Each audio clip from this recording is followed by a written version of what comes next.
سید کے لیے صلوات۔ اللہم صلی علی محمد و آل محمد۔ جتنے مومنین مومنات دنیا سے جا چکے ہیں، خصوصاً حاضرین آنی مجلس کے مرحومین کی بخشش کے لیے صلوات۔ اللہم صلی علی محمد و آل محمد۔ حسبنا اللہ و نعم الوکیل، نعم المولا و نعم النصیر۔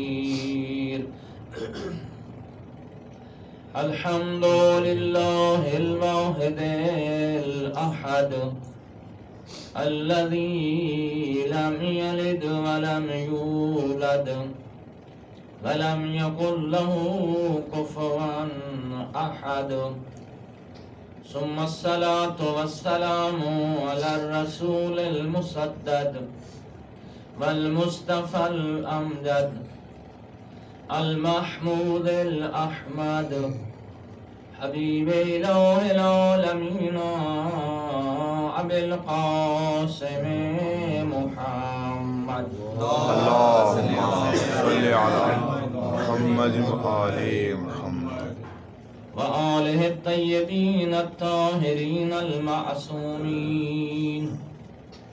لا سیما علی حجت ثانی عشر، روحی و ارواح العالمین لتراب مقدمہ الفداء، یا صاحب الزمان صلوات۔ اللہم صلی علی محمد و آل محمد۔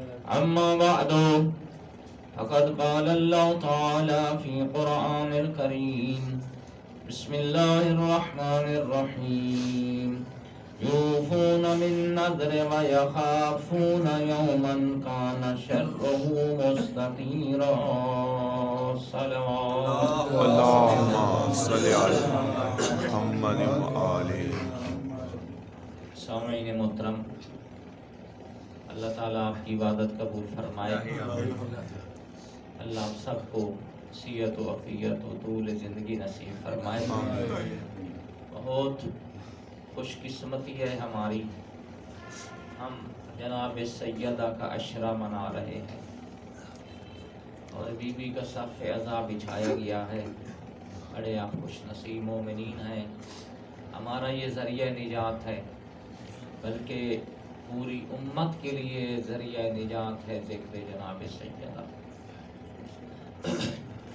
تو قرآن اور جناب سیدہ ہمارا موضوع ہے کہ قرآن پاک کس طرح بی بی کی شان بیان کر رہا ہے۔ ماشاءاللہ آج ہمارے بہترین مرثیہ خان بھائی فاروق بھائی بھی آج آئے ہیں، بہت اچھا عرصہ پیش کیا ہے انہوں نے، دیرہ درستہ ہے، بہت خوبصورت انداز میں بی بی کا عرصہ انہوں نے بیان کیا، اور اس میں شک نہیں ہے مومنین، بی بی پاک کسی کا ادھار نہیں رکھتی ہیں،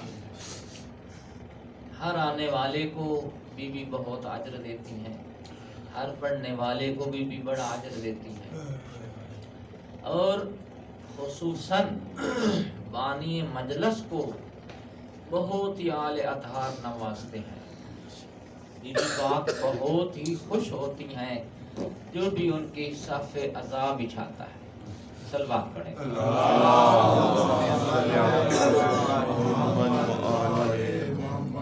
تاریخ میں ایک واقعہ ملتا ہے، توجہ چاہتا ہوں آپ مومنین کے اجر کے لیے اور آپ کی اس آنے کی فضیلت کے سلسلہ میں، کہ دیکھیں یہ آپ کا واقعہ سنا ہوا ہے، جاڑا صاحب قبلہ اللہ مقامہ نے بھی لکھا ہے کتاب میں، کہ ایک خاتون تھی بہت ضعیف العمر، وہ ہمیشہ خواتین کا عشرہ کراتی تھی، ہر سال محرم میں عشرہ امام حسین علیہ السلام خواتین کا عشرہ وہ کرواتی، اور ان کے ساتھ ایک ہمسائی تھی یا ان کے جاننے والی تھی، وہ مل کر انتظام کرتی تھی۔ ایک سال ایسا ہوا کہ وہ اس کی جو ساتھی ہے وہ فوت ہو جاتی ہے، وہ دنیا سے چلی گئی، تو اب وہ ضعیفہ اکیلی تھی، اوپر سے محرم کا چاند نظر آ جاتا ہے۔ یہ ضعیفہ بہت پریشان ہوئی کہ پہلے وہ میری ساتھی تھی، ہم عشرہ محرم وفا کرتی تھی، اس سال کیا کیا جائے کہ میرا تو ساتھ ہی کوئی نہیں انتظام کرنے والا۔ تو مومنین کرام دیکھیے، بس چاند رات کو ایک خاتون مہمان بن کر اس گھر آتی ہے، چاند رات محرم کی چاند رات ہے اور ایک خاتون آتی ہیں، اس ضعیفہ سے ملتی ہیں کہ اے ضعیفہ آپ 10 دن مجالس کرواتی ہیں، میں آپ کے گھر اس سال یہ محرم سننا چاہتی ہوں اور میری خواہش ہے میں محرم کے انتظامات میں کام بھی کروں، میری خواہش ہے۔ وہ ضعیفہ بڑی خوش ہوئی کہ بڑا سبب بن گیا ہے کہ پہلے میری ساتھی تھی وہ چلی گئی، ایک نئی آ گئی ہے۔ تو مومنین دیکھیے، جب 10 دن مکمل ہو جاتے ہیں نا، تو اس ضعیفہ نے کچھ تحفے، کچھ لباس آمادہ کیے اور اس مہمان خاتون کو وہ پیش کرنے لگی کہ تو 10 دن میرے ساتھ رہی ہے، میرے گھر میں مجالس کا انتظام کیا ہے، یہ آپ کا تحفہ ہے۔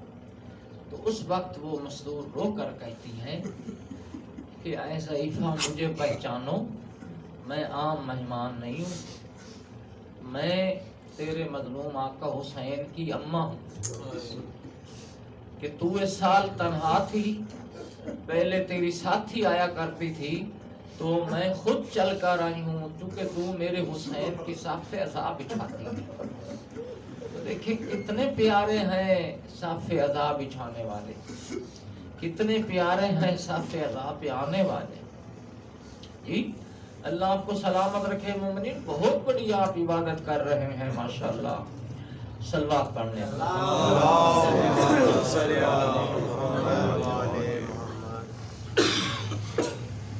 پھر بھی صلوات پڑھیے۔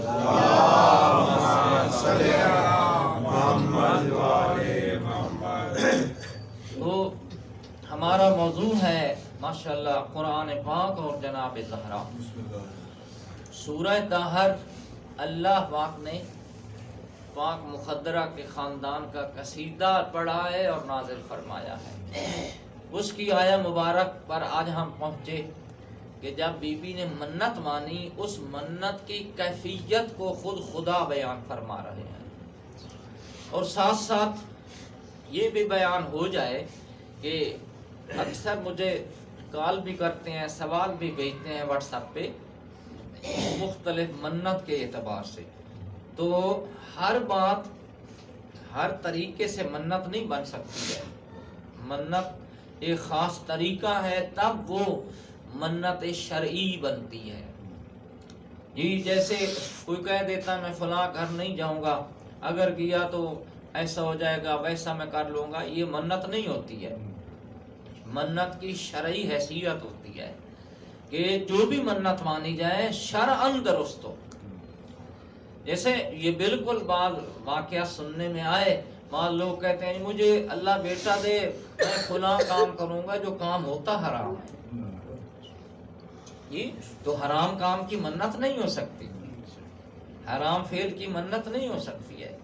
تو یہاں پہ جناب سیدہ نے منت مانی اور کیا ہی عجیب اور پرخلوص کیفیت کے ساتھ بی بی نے منت ادا کی ہے، جس کی ادائیگی کی خود خدا تعریف کر رہا ہے۔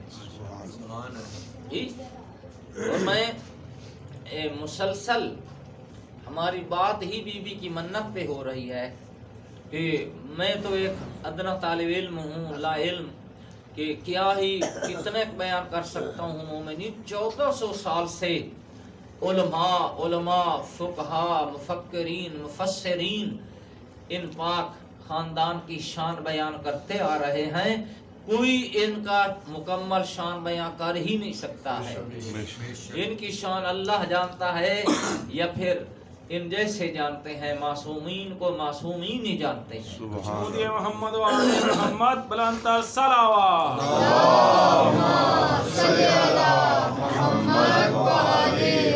بعض لوگوں نے گزشتہ زمانے میں بھی ناکام کوشش کی اہل بیت اطہار پہ ترجیح دینے کی، اور اب بھی کرتے ہیں۔ کر لیں، قیامت کے میدان میں جائیں گے، معلوم ہو جائے گا آج مقربین خدا کون ہیں اور ہم کن کے پیچھے اقتدا کر کے آئے ہیں۔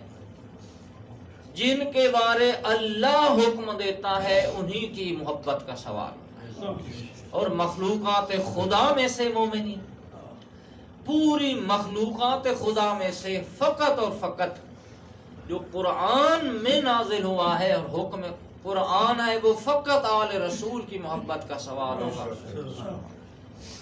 خوش قسمت ہیں آپ لوگ، بہت عظیم لوگ ہیں آپ لوگ۔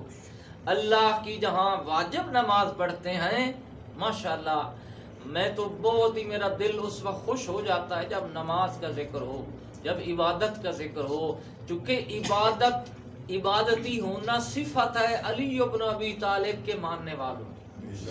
بہت بڑا خوبصورت عبادت گزار ہوتا ہے علی والا، بہت ہی بڑا عادل اور سچا ہوتا ہے اہل بیت کے ماننے والا۔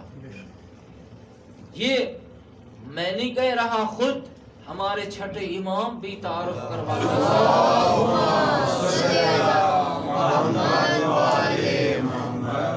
مومن کا تعارف کرواتے ہوئے کیا خوبصورت تعارف کروایا ہے میرے امام نے۔ شیعتنا کونو لنا زینن، اے ہمارے شیعوں ہمارے لیے باعث زینت بننا۔ کیا خوبصورت کلام ہے میرے امام کی۔ کیسے زینت بننا ہے؟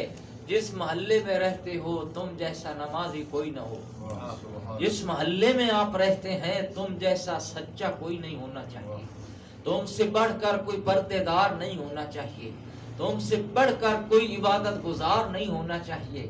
ہاں، حتیٰ امام پاک نے یہ بھی فرمایا، کئی بار آپ کو یہ روایت سنائی ہے میں نے، امام پاک نے یہ بھی فرمایا کہ جس شہر میں آپ رہتے ہیں، جس محلے میں آپ رہتے ہیں، کسی کو ضرورت پڑ جائے کہ سب سے بڑا سچ بولنے والا اس محلے میں کون ہے، سب سے بڑا انصاف کرنے والا اس محلے میں کون ہے، سب سے بڑا عبادت گزار اور دین کو مقدم کرنے والا اس محلے میں کون ہے؟ چھٹے امام فرماتے ہیں، اے میرے شیعہ، ہر انسان، ہر شخص تیرے گھر کی طرف اشارہ کرے، یہ ہے صادق آل محمد کا ماننے والا، ساری صفتیں اس کے گھر پائی جاتی ہیں۔ سبحان اللہ۔ نعرہ تکبیر، نعرہ رسالت، نعرہ حیدری، بر محمد و آل محمد صلوات۔ اے خوش قسمت مومنین، سلامت رہیں۔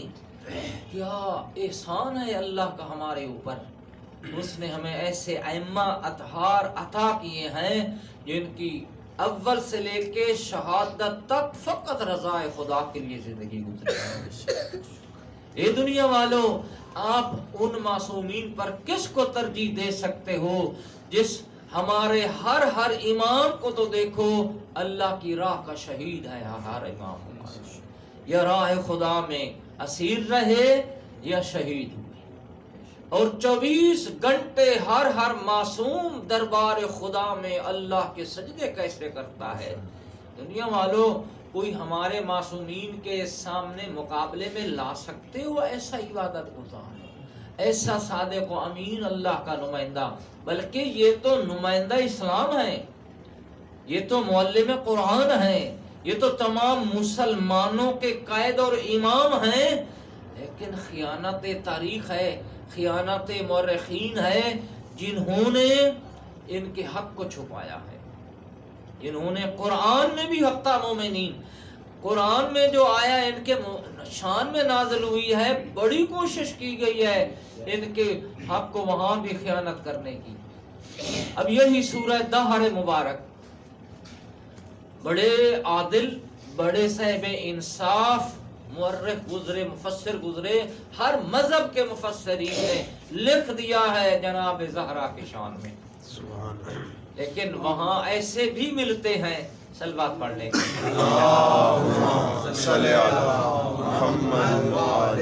ایسے بھی ملتے ہیں جنہوں نے اس پوری سورہ مبارک کے شان نزول کو پھیرنے کی ناکام کوشش بھی کی ہے. لکھتے ہیں کہ حضور پاک کی خدمت میں ایک سیاہ فام شخص آتا ہے. سیاہ فام یعنی کالے رنگ کا آدمی کچھ سوال و جواب لے کر آتا ہے. اللہ کے پاک رسول کی خدمت میں سوال کرتا ہے, انہوں نے جوابات دیے, وہاں یہ سورہ مبارک نازل ہوئی. بالکل 1% ربط ہی نہیں بنتا ہے نا اس سورہ مبارک کا مضمون اور مصداق کیا ہے, اس کے سوال و جواب کیا ہے. صرف ایک آل رسول تعصب کی وجہ سے آل رسول کے مقام کو انکار کرنے کے لیے ناکام کوشش کی گئی ہے. اور اب دیکھیں, میں عرض کر رہا تھا کہ خوش قسمت ہے آپ لوگ, ہمیں وہ امام نصیب ہوئے ہیں جن کی امامت پہ نص قرآن ہے, یعنی حکم قرآن نازل ہوا ہے. دنیا کا کوئی فرقہ یہ دعویٰ نہیں کر سکتا ہے کہ میرے امام پر بھی, میرے قائد پر بھی, میرے پیشوا پر بھی قرآن کی آیا کا نزول ہوا ہے. فقط اگر کوئی دعویٰ کر سکتا ہے تو وہ مذہب تشیع ہے. اس کے پاک ائمہ کی امامت پر اللہ کے قرآن کی نصوص نازل ہوئی ہے. اس لیے دیکھیے, بس میں اپنی مجلس کو شروع کر چکا. ہمارا موضوع قرآن اور جناب زہرا. اب دیکھیے کہ اللہ نے ہر نبی کو بھی آزمایا ہے, اور جس کو بھی اپنا عہدہ عطا کیا ہے نا, اس کا پہلے امتحان لیا ہے. امتحان کے بعد اللہ نے مقامات عطا کیے. اب یہ انبیاء کے بعد, انبیاء کی جب سلسلہ نبوت تمام ہوتا ہے ختم المرسلین پر, اب اللہ پاک نے اپنے دین کو دوام دیا ہے تا قیامت دین چلنا ہے. لیکن اس رب کا اپنی مخلوق کے ساتھ یہ وعدہ ہے کہ ہر زمانے میں اللہ نے انسان کو ہادی عطا کیا ہے, کہ کوئی کسی زمانے کا انسان میرے اوپر حجت نہ کر سکے کہ یا اللہ مجھے تو کوئی بتانے والا نہ تھا. تو اس لیے انبیاء کے بعد, نبوت کے بعد اللہ نے سلسلہ امامت شروع کیا, اور ہر زمانے میں امام موجود رہا. تو ہمارے پاک امام, پہلے امام علی علیہ السلام, ان کی امامت پر نص قرآن ہے اور اعلان نبی پاک ہے کہ اللہ کے نبی کو وحی ہوتی ہے, یا ایھا الرسول بلغ ما انزل الیک ان لم تفعل فما بلغت رسالتہ, کہ اے میرے رسول یہاں اعلان کر دو جو تیری طرف میں نے نازل کیا ہے. وہ کیا اعلان تھا؟ ماشاءاللہ مفسرین اہل سنت سینکڑوں کی تعداد میں, تقریباً 250 کے قریب تو میں نے تفسیریں پڑھی ہیں. ایک کتاب لکھتے ہوئے اہل سنت برادران کی, ان سب نے لکھا ہے کہ یہاں یہ اعلان جو رسول پاک سے کرایا گیا کیا تھا, من کنت مولا فہذا علی مولا, جس کا میں مولا ہوں میرے بعد علی مولا. نعرہ حیدری, زبان کے ساتھ دل بولا, بر حبیب خدا امام الانبیاء بلندتر صلوات. تو امامت مولا علی علیہ السلام قرآن کی روح سے ہمارے اوپر واجب ہے, جبکہ مولا علی کے مقابلے میں کوئی اور ایسا نہیں ہمیں تاریخ و قرآن میں نظر آتا جس کے لیے اللہ نے وہی نازل فرمائی ہو, میرے رسول اعلان کر دو کہ فلاں آپ کے بعد ان کا خلیفہ ہے یا ان کا آپ کا نائب ہے. ہے تو فقط مولا علی یا اولاد علی کی امامت. لیکن کس طرح, توجہ چاہتا ہوں, خدا نے ان کو امام رسول اللہ کی رشتہ داری میں نہیں بنایا ہے. اللہ کا ہر فیصلہ مومنین, میرے مسلمان بھائیو, اللہ کا ہر عہدہ عدالت اور انصاف کی بنا پہ ملتا ہے, جس کو اللہ لائق سمجھتا ہے عطا کرتا ہے. جیسے امامت کا سلسلہ در حقیقت حضرت ابراہیم سے چلا ہے کہ اللہ تبارک و تعالی قرآن فرما رہا ہے کہ ہم نے ابراہیم علیہ السلام کو آج امتحان لیا، فَأَتَمَّهُنَّ، جب حضرت ابراہیم نے امتحان مکمل کیا تو اللہ کی وحی آئی کہ جعلنا، ہم نے آپ کو قرار دیا للناس اماما، انسانوں کا امام آپ کو بنا دیا ہے۔ اب دیکھیے حضرت ابراہیم اولو العزم نبی ہیں اللہ کے، خلیل اللہ ہیں اللہ کے، جد الانبیاء ہیں، تمام نبیوں کے بابا ہیں۔ یہ تمام عہدے ہوتے ہوئے جب اللہ نے ان کو امتحان لیا، اور حضرت ابراہیم کے بڑے مشکل امتحان ہوئے مومنین، کہ سب سے پہلے حضرت ابراہیم علیہ السلام کو نار نمرود میں پھینکا گیا، اور اس آگ میں حضرت خلیل اللہ جو ہیں، اور یہ آگ علامہ مجلسی لکھتے ہیں 80 کلومیٹر تک اس کی گرمائش جاتی تھی، اور ایک ایک انگارہ کتنا وزنی، یعنی منوں کا لفظ منوں کا ہے، منوں کا ایک ایک انگارہ تھا، اتنی بڑی انہوں نے آگ سلگائی تھی۔ اس میں اللہ کے خلیل اللہ کو پھینکا گیا۔ تو دیکھیں آگ میں جانا آسان نہیں ہے جی، اللہ کے نبی کا امتحان ہو رہا ہے، توجہ ہے نا مومنین، یہ پہلا امتحان ہے حضرت خلیل اللہ کا کہ آگ میں پھینکا گیا۔ اور یہی پہ ایک بڑی پیاری معلومات بھی ہے کہ جب حضرت ابراہیم کو اس آگ میں پھینکا جا رہا تھا تو تمام چراند پیراند چیخ رہے تھے، پرواز کر رہے تھے، ہر پرندہ دعا مانگ رہا ہے، ہر پرندہ نبی کی نصرت کی کوشش کر رہا ہے، اور ہر جانور بھی نبی کی مدد کی کوشش کر رہا ہے کہ کسی طرح ہم نبی کی مدد کریں اور نبی آگ سے بچ جائے، جس میں ہر پراند اور چراند اپنی مدد لے کر پہنچے تھے آگ بجھانے کے لیے۔ ان میں یہ جو مینڈک ہے چھوٹی سی، رات کو چلتی ہے، دیکھیں یہ مینڈک اپنے منہ میں پانی لے کر، چھوٹے سے منہ میں پانی لے کر خلیل اللہ کی مدد کے لیے پہنچی۔ آگ پر اس نے پانی پھینکا تاکہ آگ بجھ جائے، اللہ کے نبی بچ جائے۔ تو اس لیے مینڈک کا مارنا گناہ ہے، اور اس کے ساتھ یہ چھپکلی بدبخت جو ہے یہ زہریلی بھی ہے اور اس کا مارنا بھی ثواب ہے۔ یہ وہیں سے ہے کہ اس نے اپنے منہ کے ساتھ آگ کو مزید سلگانے کے لیے ہوا دی تھی، نبی کے خلاف اس نے ہوا دینے کے لیے منہ سے پھونک ماری تھی، تو اس لیے یہ زہریلی بھی ہے، اس کا مارنا بھی ثواب ہے۔ ایک کتاب میں میں نے پڑھا ہے 10 نفل کا ثواب ملتا ہے چھپکلی کو مارا جائے۔ اور گھر میں رہا تھا، بس اسی پہ ہماری مجلس کا وقت بھی پورا ہو جائے گا کہ مومنین حضرت ابراہیم علیہ السلام آگ میں جا رہے ہیں، پوری مخلوق مدد و نصرت کے لیے آ رہی ہے، اللہ کے فرشتے بھی پہنچتے ہیں، جنات بھی آئے ہیں۔ تو عشق خدا تھا، یہ صادق اور سچا راستہ تھا، سچا دین تھا، سچے دین کے نبی تھے جی۔ حضرت جبرائیل آگے آتے ہیں، آ کر کہتے ہیں یا خلیل اللہ مجھے اجازت دیں تو میں اس قوم پر مار کے ان کو عذاب دے دوں، ان کو تباہ کر دوں جو آپ کو آگ میں ڈال رہے ہیں۔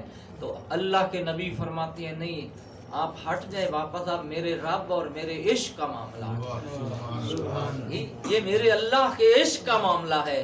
تو عشق میں اللہ کے نبی آگ میں جا رہے ہیں، یہ امتحان ہوتا ہے ہر بندے کا، ہر نبی کا، ہر امام کا، ہر مومن کا۔ اللہ آزماتا ہے پھر مقام عطا کرتا ہے، اس آزمائش کے بدلے خدا ضرور مقام دیتا ہے، وہ مومن اپنی آزمائش میں برقرار رہے، ثابت قدم رہے۔ اب حضرت خلیل اللہ ثابت قدم رہے، جب آگ میں ان کو جھونکا گیا تو دیکھیں قادر مطلق نے کیا عشق کا بدلہ عطا کیا ہے۔ اللہ فرماتا ہے یا نار کونی بردن و سلاما علی ابراہیم، اے آگ میرے ابراہیم پر ٹھنڈی ہو جا اور سلامتی ہو جا۔ سبحان، یہاں اللہ نے فرمایا سلامہ، ٹھنڈی بھی ہو جا اور سلامت بھی رہے، جیسے اگر مفسرین لکھتے ہیں اگر فقط اللہ کا حکم ہوتا ٹھنڈی ہو جا تو اس کی ٹھنڈک حضرت ابراہیم برداشت ہی نہ کر سکتے. ساتھ اللہ فرماتا ہے اون برتن ٹھنڈی بھی ہو جا اور ایسی ٹھنڈک ہو کہ ان کے لیے سلامتی بھی رہے. یہ پہلا امتحان ہے. یہاں پہ توجہ چاہتا ہوں اور بھی امتحان ہے بعد میں انشاءاللہ تدریجاً عرض ہوگا. اب اللہ امتحان لیتا ہے ابراہیم علیہ السلام سے, اس کے بعد مقام امامت عطا کرتا ہے. وَجَعَلْنَاكَ لِلنَّاسِ إِمَامًا قرآن میں آیا ہے ہم نے آپ کو لوگوں کا امام قرار دیا. جب امامت کی عظمت دیکھی ہے نا حضرت نبی اللہ نے, حضرت ابراہیم نے, حضرت خلیل اللہ نے, کہ نبوت بھی ہے پاس, خلت الہی بھی ہے, اللہ کے خلیل بھی ہیں, عشق خدا بھی ہے, اتنے درجے رکھنے کے باوجود جب امامت کو دیکھا تو فرماتے ہیں وَمِن ذُرِّيَّتِي, اے خدا بندہ یہ امامت میری اولاد میں رکھ دے. یہ قرآن گواہ ہے مومنین, تفاسیر موجود ہیں کہ نہ اپنی نبوت کے لیے دعا کی ہے اپنی اولاد کے لیے, نہ کوئی اور دعا کی ہے. جب امامت کا عہدہ ملا ہے تو امامت کی وہ عظمت نظر آئی جس میں فرماتے ہیں قال ومن ذریتی, اے خدا بندہ یہ میری اولاد میں بھی رکھ دے, میری ذریت میں بھی امامت رکھ دے. اس وقت اللہ فرماتا ہے بہت معیار امامت ہے کہ اپنے خلیل کو اللہ فرماتا ہے جبکہ نبی کی ہر دعا اللہ قبول فرماتا ہے. یہاں مشروط دعا قبول کی اللہ نے. اعلیٰ لا ینال عہد الظالمین, کہ اے ابراہیم اے میرے خلیل اللہ تو نے بڑے امتحان پاس کیے ہیں, تیری دعائیں قبول, لیکن یہاں شرط ہے کہ جو تیری اولاد میں عادل ہوگا اس کو یہ عہدہ ملے گا, ظالم کو امامت نہیں مل سکتی. اب یہیں پہ مومنین توجہ چاہتا ہوں کہ نبی خدا سے دعا قبول کرتے ہوئے اللہ مشروط دعا قبول فرما رہا ہے کہ جو عادل ہوگا اس کو امامت ملے گی. ظالم امام نہیں بن سکتا, ظالم امام نہیں ہو سکتا. اب ظلم کے اندر کیا کیا آتا ہے, شرک ظلم میں شامل ہے, بت پرستی ظلم میں شامل ہے, شراب خوری ظلم میں شامل ہے, دین کی مخالفت ظلم میں شامل ہے, نبی کی دشمنی ظلم میں شامل ہے. تاریخ مسلمانوں کے سامنے ہے. اب دیکھیے جب اللہ نے اپنے نبی سے یہ وعدہ کیا کہ عادل کو امامت ملے گی ظالم کو نہیں ملے گی, یعنی کوئی بت پرست لوگوں کا امام نہیں بن سکتا, کوئی مشرک کوئی شرابی امام نہیں بن سکتا, کوئی ظالم امام نہیں بن سکتا. سبحان اللہ. میں کہتا ہوں اے مومنین اللہ کو جناب زہرا کے گھر میں وہ عدالت نظر آئی ہے کہ بی بی کے گھر میں 12 امام پیدا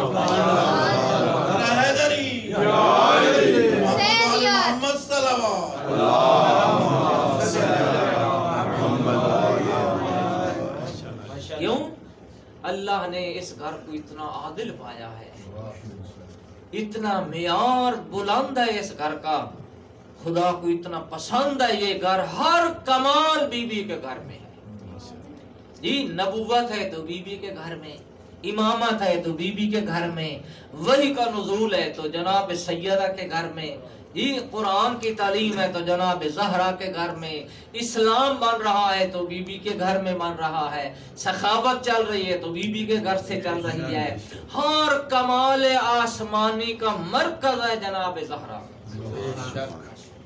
اس لیے جتنی بڑی شان ہوتی ہے نا اتنی بڑی ذمہ داری ہوتی ہے.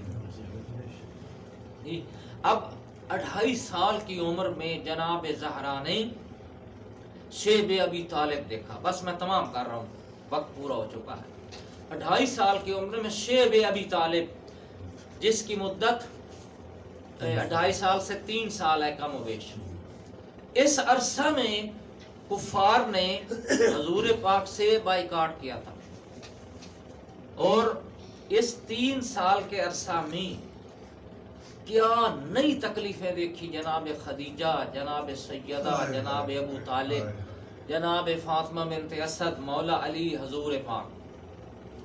انہوں نے 3 سال میں مومنین اس عرصہ میں پانی صاف نہیں ملتا تھا، غذا کھانے کو نہیں ملتی تھی، اس عرصہ میں درختوں کے پتے کھا کر ان مقربین خدا نے خدا کے دین کو مقدم رکھا۔ میں نے عرض کیا ہے آزمائش ہوتی ہے، امتحان ہوتا ہے، پھر مقام ملتا ہے۔ تو دیکھیں ابتدا اس گھرانے کی شیب ابی طالب سے کیسا امتحان ہوا، کیا سختیاں، کیا مصیبتیں جھیلی، لیکن اللہ کی توحید کو بچایا، اللہ کی توحید کو منوایا ہے۔ اب یہی پاک بی بی کی عظمت دیکھیں کہ پاک سیدہ سلام اللہ علیہا ہیں، اسلام کا کوئی بھی پہلو ہے، ہر پہلو میں بی بی اور بی بی کی اولاد کا، جی قرآن بچانے میں، اسلام بچانے میں، دین پہنچانے میں، دین بچانے میں سب کے سب اہل بیت اطہار ہیں۔ کاش دنیا اس پاک گھرانے کی پہچان کرتی، کاش دنیا اس پاک بی بی کے شان کو پہچانتی، جس کے بارے خود رسول اللہ احترام کر کے دکھا کر گئے۔ لیکن نہ جانے مومنین، بہت ہی تعجب کی بات ہے کہ جس بی بی کا احترام لوگوں نے آنکھوں سے دیکھا ہے نا، یہ توقع نہ تھی کہ اس پاک بی بی کو کس رنگ میں دنیا سے روانہ کیا جائے۔ ابھی بھائی فرق پڑ رہے تھے کہ پسلیوں سے خون رستا تھا، پسلیوں سے خون رستا تھا۔ اللہ آپ لوگوں کو اجر عظیم عطا فرمائے۔ بی بی پاک آپ کو دعا دیں، بی بی آپ پر راضی ہو مومنین۔ واقعی تاریخ میں ایسے ہی رسول اللہ کی وہ پاک پیاری بیٹی جس کو رسول پاک اپنی ام و ابیہا کا لقب دیتے ہیں، زہرا میری اماں ہے، زہرا میری ماں ہے جی، اور دن میں 5 مرتبہ بی بی کے گھر آتے تھے، بی بی کی سلام و زیارت کرتے تھے۔ اللہ آپ کو سلامت رکھے۔ میں ابھی انہی کے توسل سے دربار خدا سے میں نے بھی صحت حاصل کی ہے، میرا آپریشن ہوا ہے مومنین، اور واقعاً جب آپریشن ہوا میری پسلیاں جب زخمی ہوئیں میں سانس نہیں لے سکتا تھا۔ یقین جانے مجھے اس وقت شہزادہ علی اکبر کی برچھی بڑی یاد آئی ہے۔ میں اس عالم میں مولا حسین کو پرسہ دیتا تھا، مولا مجھے تو ایک کٹ لگا ہے، میں بالکل بول نہیں سکتا، سانس لینا میرے لیے مشکل بن گیا ہے، میں قربان جاؤں تیرے اکبر پہ۔ کس طرح ظالموں نے سینے میں نیزہ توڑا اور مارا ہے، اسی طرح جناب شہزادہ علی اکبر کی دادی اماں کی بھی پسلیاں ٹوٹ گئی تھی، زخمی ہو گئی رسول اللہ کی بیٹی۔ جب جلتا ہوا دروازہ اوپر گرا ہے نا مومنین، آپ نرم دل مومنین ہیں، ایران میں یہ بڑے مصائب کھل کے پڑھے جاتے ہیں۔ جب بی بی پر جلتا ہوا دروازہ گرا ہے، بی بی نیچے ہے دروازے کے، اور دروازے کے اوپر سے لوگ گزر رہے ہیں، دروازے کے نیچے بی بی تڑپ رہی تھی، اور بی بی آوازیں دے رہی تھی، وہ لوگوں میں تمہارے رسول کی بیٹی ہوں، اور لوگوں میں زہرا ہوں، اور لوگوں میں بطول ہوں، اور لوگوں میرا بابا تمہارے سامنے میرا احترام کرتا تھا۔ بی بی کی پسلیاں ٹوٹ گئیں۔ ایران کا واقعہ ہے، آغا انصاریان مجلس پڑھ رہے تھے، جناب سیدہ کا مصائب و شہادت پڑھی، جب پڑھ کے منبر سے ہٹے سارے لوگ چلے گئے، لیکن ایک جوان رو رہا ہے۔ آغا انصاریان اس کے قریب جا کر پوچھتے ہیں، جوان سارے چلے گئے ہیں، تجھے کون سی چیز کا زیادہ دکھ پہنچا ہے، تو ابھی تک رو رہا ہے؟ وہ جوان رو کر کہتا ہے کہ آغا انصاریان میں آرتھوپیڈک ڈاکٹر ہوں، میں ہڈیوں کا ڈاکٹر ہوں، اور میں جانتا ہوں جسم کی کون سی ہڈی ٹوٹ جائے کتنا درد ہوتا ہے، میں جانتا ہوں جب کسی کی پسلی ٹوٹ جائے اس کا تو سانس لینا ہی مشکل مشکل ہو جاتا ہے، اور اس کا تو سانس لینا ہی مشکل ہو جاتا ہے، اور میں رو رہا ہوں، اے بی بی زہرا آپ کی بصیرت ٹوٹ گئی، اور آپ کی کتنی بڑی مصیبت تھی، اس لیے گریہ کر رہا ہوں۔ لعنت اللہ علی قوم الظالمین، وسيعلمون الذين ظلموا أي منقلب ينقلبون۔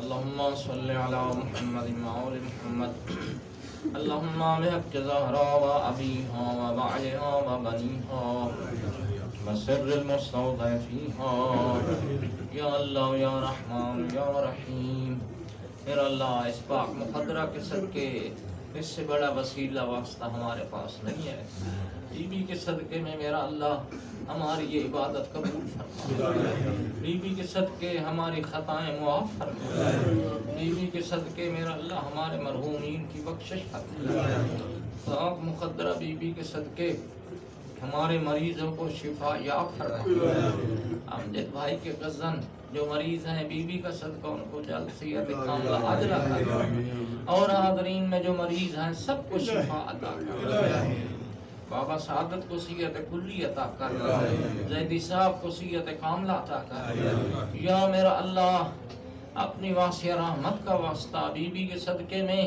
ان مومنین کے رزق میں اضافہ فرما، ان کے کاروبار میں برکت عطا فرما، ہم سب کو اپنے سوا کسی کا محتاج نہ فرما، پاک بطول اطہر کے صدقے ہم ان کے ہی دروازے کے سوالی ہیں، ان کی محب ہیں میرا اللہ، ان کے غم میں رونے والے ہیں میرا اللہ، ہمیں اپنا صحیح معنی نیک انسان بنا، ہمیشہ رستہ حق پہ چلنے کی توفیق عطا کر، ہر غلطی و شر سے محفوظ فرما، اپنے سوا کسی کا محتاج نہ فرما، ہماری ملت کو متحد فرما، شریر لوگوں کے شر سے محفوظ فرما، تمام مسلمانوں کو متحد فرما، یا اللہ تکفیریوں کے شر سے سب مسلمانوں کو محفوظ فرما، یا اللہ ہمارے پاک امام زمان علیہ السلام کا ظہور جلد فرما، ان کی زیارت نصیب فرما، ان کی دعا و نصرت ہمارے شامل حال فرما، ربنا بحق محمد و آل محمد اس مجلس عزا کا ثواب،